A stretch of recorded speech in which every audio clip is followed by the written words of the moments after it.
শিরক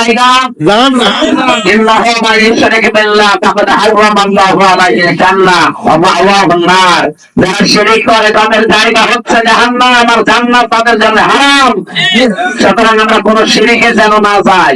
আল্লাহর তৈরি আইনের বিরুদ্ধে বাদ দিয়ে মানুষের তৈরি আইন যারাই প্রতিষ্ঠা করার জন্য দল করবেন, ভোট দেবেন, চিন্তা ভাবনা করবেন, চেষ্টা করবেন, আপনি মুশরিক হয়ে মারা যাবেন। আমি আপনাকে বাঁচাতে চাই।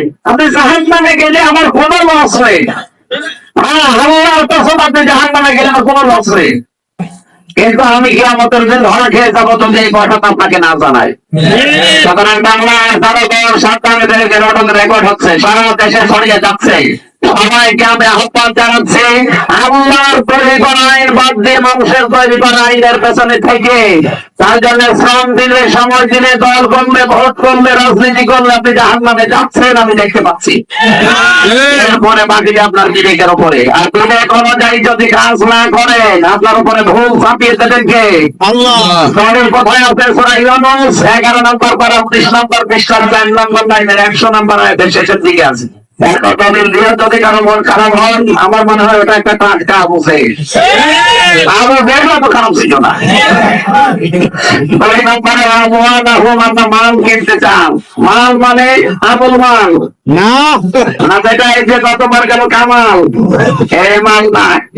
মালের ব্যাখ্যা পেয়েছি আমি 4টা। আমার আজকের অনুষ্ঠান গাজীপুরে, ওইটা আসল মাহফিল ছিল। এইটা আপনারা দায়িত্বশীল যারা আছে এদেরকে ধরে জোর করে নিয়েছেন। এমনি সালেমরা 3টা বছরে আমরা ফাঁসির দণ্ডেন ছেড়ে খাবার দেয়নি, খেয়ে না খেয়ে আমার শরীরটা শেষ করে দিয়েছে। 14 রকমের অসুখ আমার শরীরে। এরপরে রাত জাগা কিসে? ডাক্তাররা বারবার বলছে রাত 10টার ভেতরে ঘুমিয়ে পড়বে, কিন্তু এখনই 9টা 10 বেজে গেছে। আমার মনে হয় এখন আর চালানো ঠিক হবে না। এই আয়াতে এখনো লক্ষ লক্ষ কথা আছে। আগামীতে আবার কোন জায়গায় আসলে আবার বলি, ওই মাহফিলে এখনো লক্ষাধিক মানুষ বসে আছে ভাই। ওখানে 9টায় ওঠার কথা, অলরেডি 9টা 10 বাজে। আমি আর চালাতে পারছি না। বারবার এই যে পেছন থেকে আওয়াজ আসছে, দেখতে পাচ্ছেন না?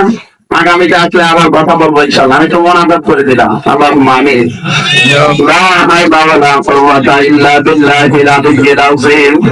আল্লাহ তাআলা যেভাবে আরম্ভ করেছিলাম, ঘন্টার পরে ঘন্টা পড়লেও তোমার বান্দা বান্দিরা চলে যেত না। অল্প সময় যে কথাগুলো বুঝিয়েছি, আমল করার তৌফিক দাও। ইসলামী সমাজ কল্যাণ কাজ কিয়ামত পর্যন্ত তুমি কায়েম করে নাও। কয়েকদিন আগে আমি পাবনা দারুল আমান ট্রাস্টের ময়দানে গিয়েছিলাম। মরহুম শহীদ আল্লামা আব্দুস সুবহান রহমাতুল্লাহ আলাইহির কবরের কাছে। রব্বুল আলামিন ওই ট্রাস্টের সাথে এই ট্রাস্টকে তুমি কবুল করে নাও।